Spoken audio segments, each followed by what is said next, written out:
Hello friends, म यो भिडियोमा तपाईलाई चाहिँ वर्ल्डले जुन एउटा न्यू जुन तपाईको सेटअप बक्स लन्च गरेको छ, जुन सेटअप बक्सबाट तपाईको चाहिँ नन स्मार्ट टिभीलाई पनि स्मार्ट टिभी बनाइदिने जुन तपाईको एउटा लन्च गरेको छ, त्यसको बारेमा तपाईलाई चाहिँ यो भिडियोमा बताउन गएको छु। हेर्नुस्, पहिला जुन जस्तै अहिले पनि हाम्रो चाहिँ धेरै यस्तो टिभीहरुमा या पहिला पनि त्यो टिभीहरुमा स्मार्ट टिभी होस् या नन स्मार्ट टिभी होस्, त्यसमा जुन यो सेटअप बक्स जुन दिइरहेछ नेट टिभीको, त्यो स्ट्यान्डर्ड नेट टिभी हो र त्यसमा चाहिँ हामी मात्र युट्युब या मुभी या तपाईको या टिभी च्यानलहरु मात्र हेर्न पाउँथ्यो। त्यसमा कुनै पनि किसिमको एप इन्स्टल गर्ने वा गेमहरु इन्स्टल गरेर मोबाइल जस्तै एकदम एन्ड्रोइड मोबाइल जस्तै तपाई आफूले चाहे अनुसारले चाहिँ कुनै पनि एप इन्स्टल गर्ने युज गर्ने त्यस्तो फिचरहरु थिएन। अहिले चाहिँ के गरेछ, एउटा न्यू सेटअप बक्स लन्च गरेको छ, नेट टिभी स्ट्रीम्स प्लस भनेर एउटा सेटअप बक्स लन्च गरेको छ।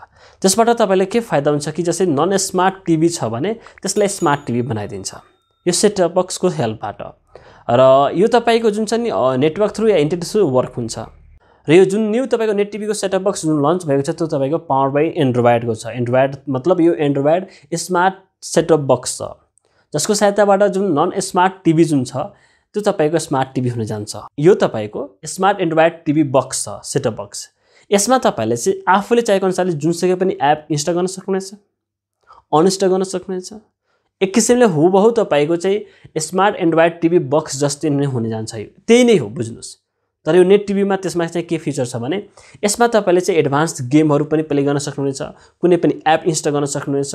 तपाईले चाहिँ मुभीहरु भयो, जस्तै नेटफ्लिक्सहरु भयो, या जस्तै तपाईको चाहिँ अमेजन प्राइमहरु भयो, यसो थुप्रैहरु जुन छ तपाईको जुन मुभी एपहरु जुन छ तपाईको या प्लेटफर्महरु छ, त्यो सबै इन्स्टल गर्न सक्नुहुन्छ, युज गर्न सक्नुहुन्छ। एकदम बुझ्नुस् कि स्मार्ट टिभीमा जति पनि फिचरहरु छ त्यो सबै कुरा तपाईलाई यो नेट टिभी स्ट्रीम प्लसमा पाउन सक्नुहुनेछ। र प्लस यसमा तपाईले टिभी च्यानलहरु पनि हेर्न सक्नुहुनेछ, युट्युबहरु पनि हेर्न सक्नुहुनेछ। ओके, त यो जुन तपाईको जुन न्यू जुन तपाईको सेटअप बक्स लन्च भएको छ नेट टिभीको, एकदम राम्रो छ।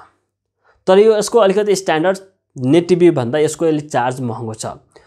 अब यहाँ जस्तै जति जनाको चाहिँ नन स्मार्ट टिभी छ भने उहाँहरुले चाहिँ यो सेटअप बक्स लियो भने धेरै नै फाइदा हुन्छ। किन?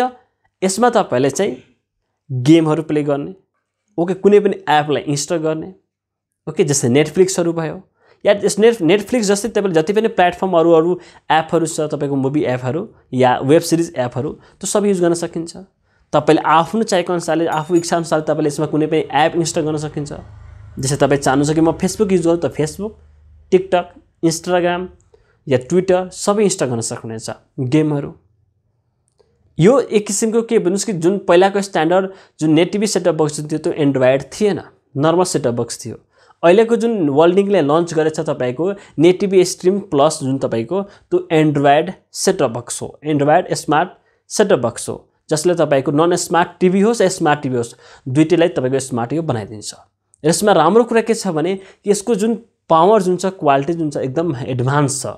यसमा एकदम एडभान्स गेमहरु पनि प्ले गर्न सक्नुहुनेछ, गेमहरु खेल्न सक्नुहुनेछ। एकदम राम्रो चाहिँ मलाई यो लाग्यो। किनकि धेरै जनाको चाहिँ किनकि धेरै यस्तो व्यक्तिहरुलाई चाहिँ जस्तै अब स्मार्ट टिभी किन्ने प्राइस पुगिरहेको छैन। ओके, जस्तै अलि कस्टली हुन्छ नि त स्मार्ट टिभी र नन स्मार्ट टिभी भन्दा अलि के हुन्छ, स्मार्ट टिभी कस्टली हुन्छ। त कोही स्मार्ट टिभी किनेको छ र कोही नन स्मार्ट टिभी गरेको छ भने त्यसमा चाहिँ के हुन्छ कि अब कम्पेयर कोही गर्दैन। जसको चाहिँ नन स्मार्ट टिभी छ त्यो र जसको स्मार्ट टिभी छ भने केही फरक पर्दैन। जब यो वर्ल्डिङको न्यू जुन सेटअप बक्स जुन लन्च गरेछ स्ट्रीम प्लस त्यो हाल्यो भने दुईटैमा केही फरक लाग्दैन, दुईटैमा केही फरक हुन दिँदैन। त अब यसमा चाहिँ कुरा के हुन्छ कि कोही यदि टिभी किन्न गएको छ भने नन स्मार्ट टिभी किन्दा बेस्ट हुन्छ, प्राइसमा सस्तो पनि हुन्छ।